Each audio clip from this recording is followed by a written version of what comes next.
Today, EA has dropped their presentation blog on their website, talking about all the new presentation updates and features, so we're going to go over that. Honestly, I kind of thought they were going to do a trailer for this, but I guess not. Probably would have been about a 40-second trailer, which basically makes it a TikTok. So without further ado, let's just hop straight into this. So, new presentation updates and features. From the grudge match system to the integration of sapient technology and character likeness. Hockey's not only built different in NHL 25, it looks different too. So obviously one of their big presentation selling points here is the sapient technology. Supposedly all the characters are supposed to look a lot better. My concern here is that you can see Connor Bedard here, and again, I've said this 1,000 times, angles, lighting, it can all make the player look different in this game, but he looks kind of like plastic, like a botched cosmetic surgery. I don't know if I'm just being mean here, and also I don't think he has eyebrows like this that really like stick out, like these thick black eyebrows. I noticed this is also a trend with another player. When we scroll down here, we'll see him, but I'm not saying he looks bad. Well, I guess I am. Obviously, if we just like looked at his face without the number and jersey, I would know this is Bedard, but it just looks like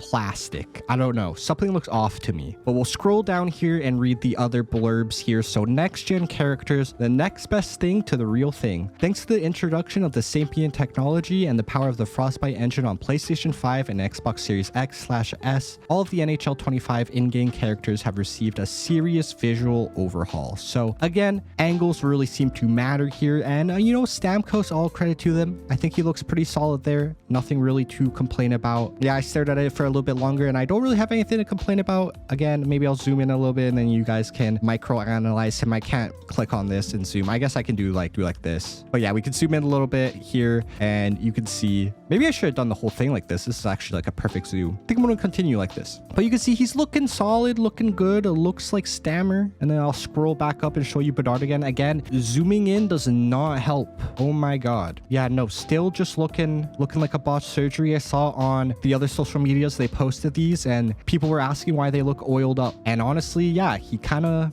looks oiled up. Moving on to the next thing here, which I'm excited about. I think this will give the game a lot of life, is the grudge match system. Hockey's at its best when the competition is fierce. I agree. The all-new grudge match system tracks the history of matchups between teams across online and offline modes, showing relevant stats from previous meetings to add more context and stakes to the action. Grudge match also includes impact players who earn special X factors related to their standout performances in the previous matchups, along with the new contextually driven cinematics and commentary that turn up the heat of rivalry. So there's something here that we need to go over. Now, I've read all this already, which is why I'm not shocked to see it, but this whole X factor and impact players thing is a bit of a surprise here. I definitely have some questions around it. Now, obviously, I feel like in like HUT and stuff, you're going to probably have players who have their maxed out X factors, if not even in just like online versus. So I'm guessing they can't earn an additional X factor unless it like switches it out. So this will probably be for the players who stick out, who aren't those top players who already have, you know, the maxed out X factors. Again, this is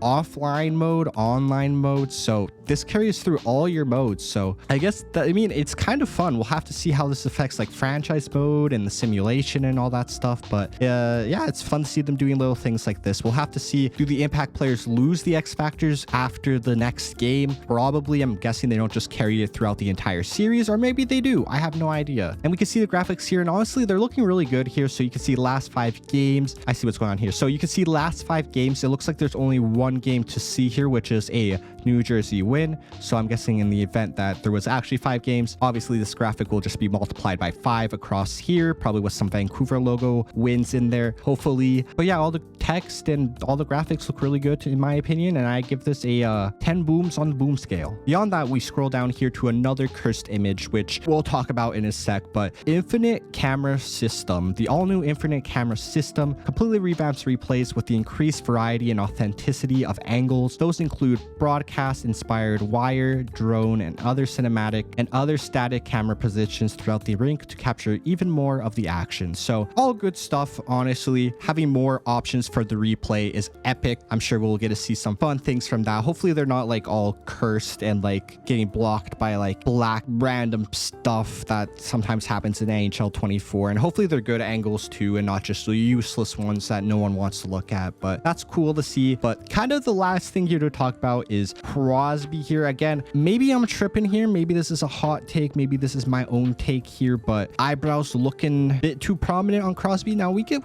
look up Sidney Crosby here real quick. Sidney Crosby. I don't recall him being known for his like crazy eyebrow game. Now they are black and they are pretty. They're I don't know. They're just kind of eyebrows in my opinion. So I don't really understand why they're like so prominent. And I think that's the problem I have with the Bedard one is that the first thing you see when you look at these players' faces are these like really dark bushy eyebrows. Again, I'm gonna have to ask you guys for your take. I feel like he looks less cosmetic and oiled up, still slightly oiled up, but he looks a bit more natural. I feel like that's because he's actually like aged a bit. I feel like that's probably the problem as we scroll up here to Bedard is, you know what? No, not even. Well, I guess he looks kind of aged. He looks like someone who got aged and then they try to fix it with cosmetic surgery. That's just how I feel about that one. But besides that, that's it until we wait for the HUT information and the franchise mode stuff, which obviously I'm hoping they actually drop a trailer for franchise mode, which would mean there's a lot to see there. But if they're keeping this trend, we might be getting another blog post, which would be kind of anticlimactic, but you know, fingers crossed for the franchise mode stuff. Hopefully it's good. Besides that, guys, if you enjoyed, if you found this information helpful, like, subscribe, and until next time, guys, take care of yourselves.